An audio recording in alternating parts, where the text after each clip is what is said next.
Today we're getting into the latest Tesla news, including a new incentive for Tesla's cheapest Model Y, big updates for the Robotaxi launch, more Tesla prototypes spotted in the wild, and more, so let's get into it. And a special thanks to Groove Life for sponsoring this video. First up today, for May of 2025, the Tesla Model Y took a new title over in China as the best-selling SUV. The Model Y topped China's SUV sales for May with 24,770 insurance registrations, and this surpassed the BYD Song Plus by 530 units, which is very impressive to see. This reclaims Tesla's crown after April, when the Model Y narrowly fell behind with 19,984 versus 20,668 units for BYD. Before we go any further, I'd like to thank today's sponsor, Groove Life. When I'm out and about, and especially when I'm filming, it gets tiresome having a big bulky wallet in my pocket.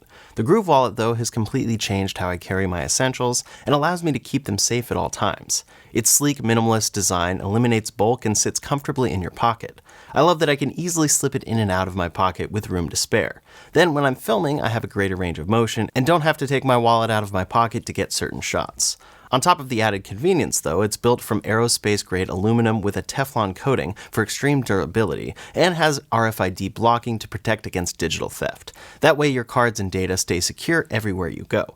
This is especially important for me as I often travel internationally and find myself in a lot of crowded areas that are popular with tourists, where I'm more likely to encounter scammers. An RFID coding prevents anyone from scanning my cards to steal my data when I'm just walking around.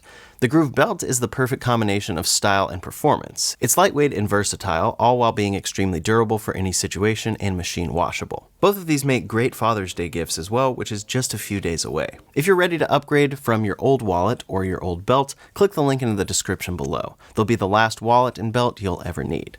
Many are very excited by this news, of course, because it's a good milestone for Tesla and shows that their car is still selling well. I mean, it's the best-selling SUV over in China, which is a difficult market. And Tesla themselves posted about this, saying, "China is the world's largest and most competitive car market, and people there pick Model Y." But of course, others are focused on the negative here. Sometimes people get a little too positive when things are going a little bit well or appear to be, and then sometimes it feels like people get too negative on sales and such. But the truth of the matter here is that Tesla's sales aren't doing as well as they were last year.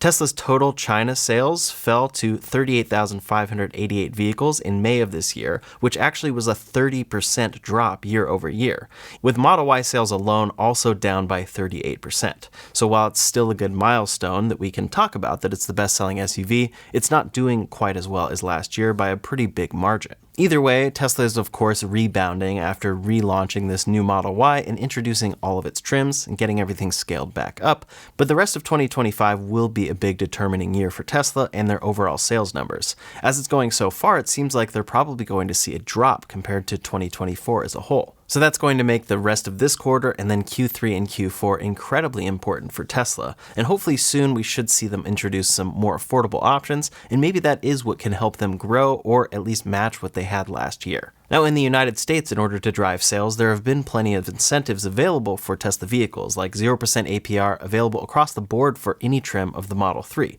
That's a very good deal when you're buying the Model 3, but they've also had a 1.99% APR specifically for the all-wheel drive trim of the Model Y in the US. This was already a bit of a surprise since this car was so new and had only been out for a couple months, but clearly Tesla has some inventory that they need to sell off. I knew that it was only a matter of time before Tesla would introduce this for the cheapest rear-wheel drive version of this car, and in fact I talked about it quite a bit on this channel, that it was probably coming around the corner, and now it has. Tesla is officially offering two deals for the rear-wheel drive long-range Model Y in the US, and the first is 1.99% APR. So now you can choose between the base model or the all-wheel drive trim of the Model Y and get 1.99% APR, which can lead to a huge savings if you were planning to finance this car. Interestingly, they're keeping the deadline of June 16th for the all-wheel drive car, but then for the rear-wheel drive, you can actually get this deal through June 30th. So the end of the month and the end of the quarter, they're still offering this for the cheapest trim of the Model Y. Again, this is 1.99% for 72 months with a minimum down payment of 15%. So this is definitely an end-of-quarter incentive, and it's one that can really save you thousands of dollars on your Model Y purchase if you were planning to already finance this car. When getting that base Model Y prior to any tax credits or anything, and comparing 5.54% APR to 1.99%, you'll actually be saving $5,687 over the life of the loan.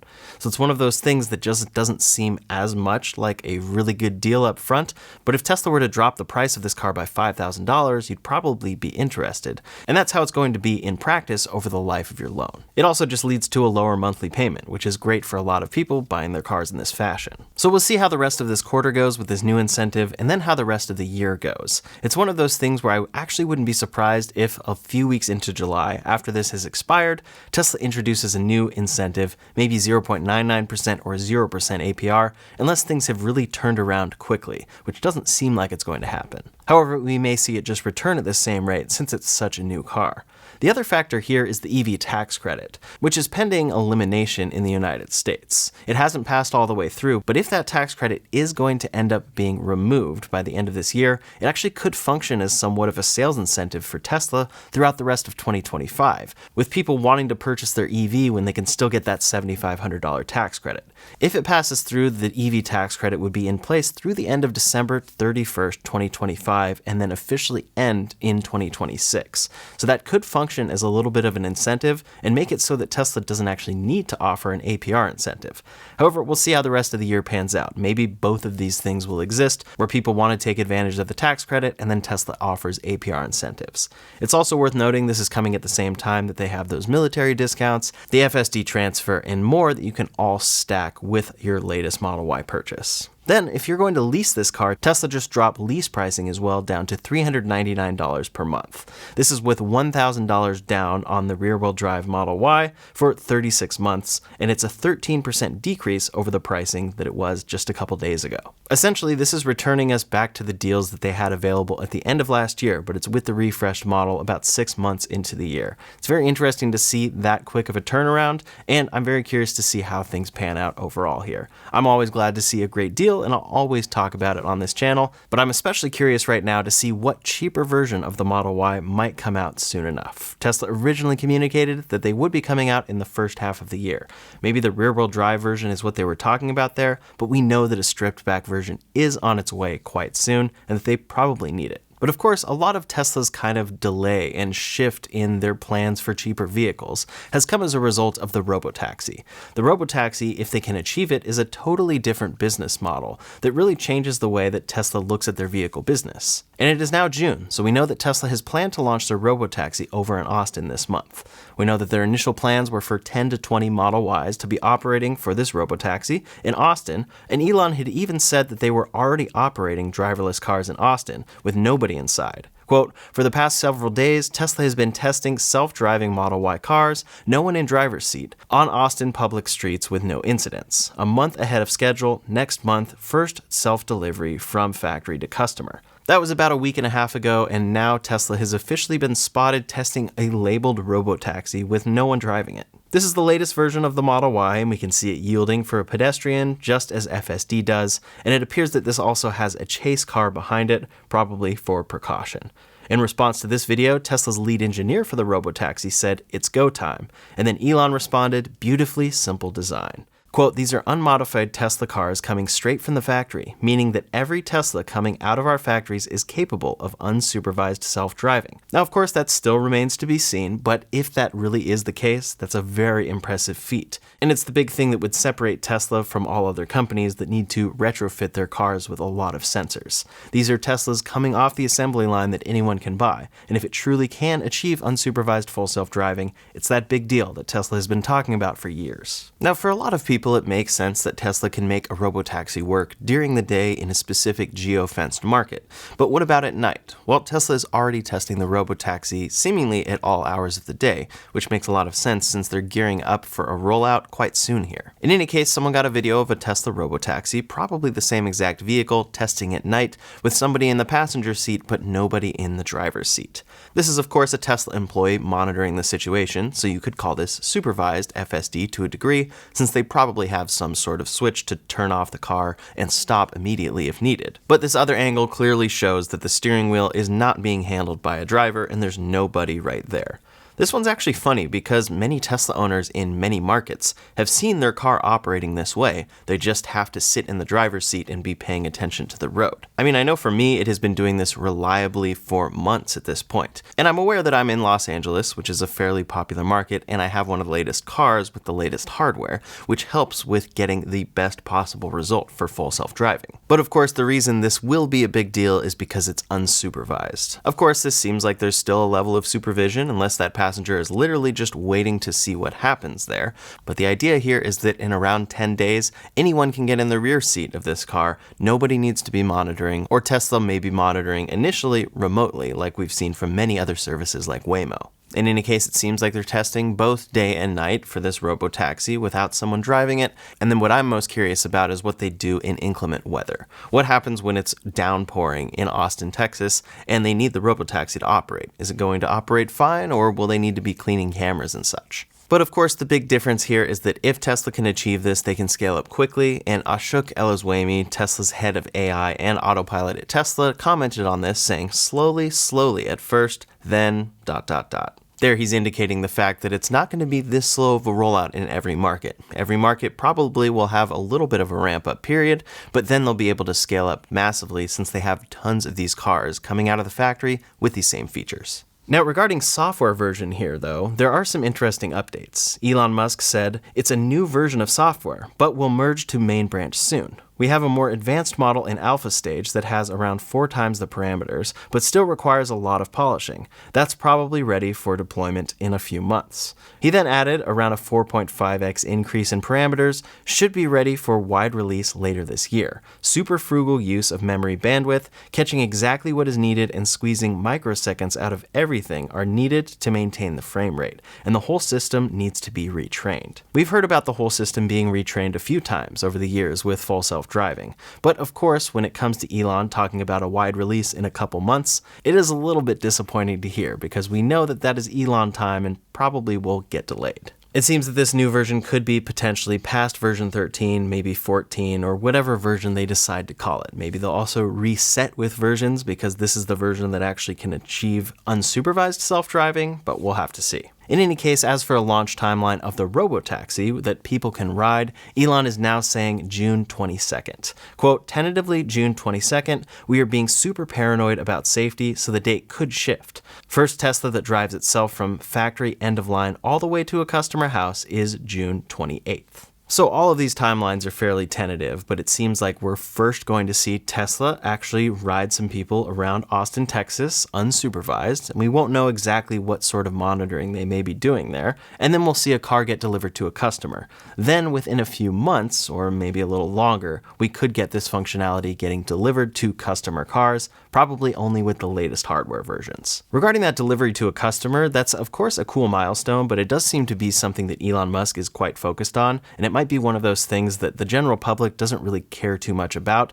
or just kind of has a lot of skepticism around. Because if Tesla delivers one car to a customer, it's cool, but the real change is when Tesla's delivering the vast majority of their cars to customers autonomously. To just do this for one customer, they could have handpicked them, predetermined the route, and more, and that's what people are going to point out when Tesla achieves this milestone that it seems Elon is quite focused on. I think the big thing that will actually get people realizing what's going on here is when many Tesla vehicles are riding around Austin, Texas without any issues, and you're able to hail a ride and do so reliably, just like you can with something like Waymo. Then seeing it expand to other markets like Los Angeles will be very exciting. Regarding the FSD rollout in other markets, specifically Europe, Elon Musk commented this week saying, quote, "Waiting for Dutch authorities and then the EU to approve. Very frustrating and hurts the safety of people in Europe, as driving with advanced autopilot on results in 4 times fewer injuries. Please ask your governing authorities to accelerate making Tesla safer in Europe." Now for myself, I'd love to see very clear data published by Tesla that the FSD version that they're currently shipping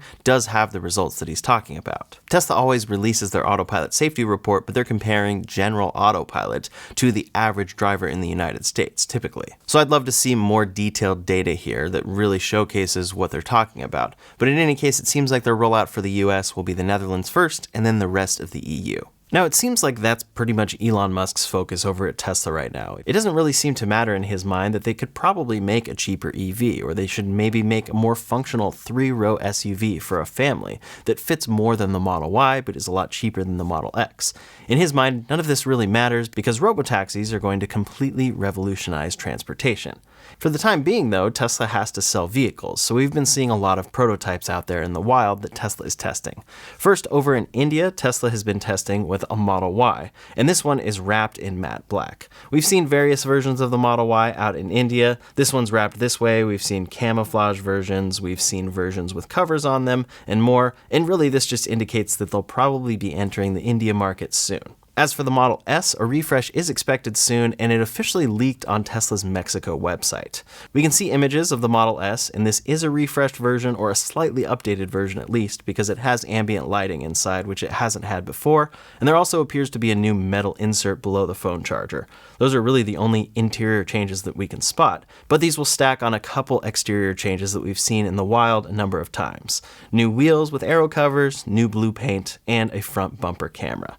For the Model S Plaid specifically, that has been spotted testing at the Nürburgring track, and that will have an updated front bumper and a different rear diffuser. We're not sure if this will bring any updated performance, but I somewhat doubt that they'll do that. It's probably more of just a cosmetic update here, and something that helps it distinguish itself from the base Model S. As for the big brother to that car, the Model X, one has been spotted at Tesla's inventory lot, and this is a fully updated version of this car. This isn't even announced yet, but it's sitting there fully built. It has a front bumper camera, new 20-inch wheels, the interior lighting we're expecting, and other than that, nothing else really changed. So that, quote, refresh is expected quite soon here for the Model S and X, but it's nothing too exciting. It seems like that little bit of love that Lars Moravy talked about giving these cars earlier this year is really a little bit. It's not anything too extreme, and probably will be disappointing to a number of customers, but at the end of the day, these are Tesla's lowest volume cars by a large margin. Now when it comes to the Model Y, we are expecting a number of updates there, and first is a 7-seater, which Tesla has indicated could be coming soon via a promotional email that they sent to customers talking about this car with its 7-seater option. That could indicate this is coming around the corner.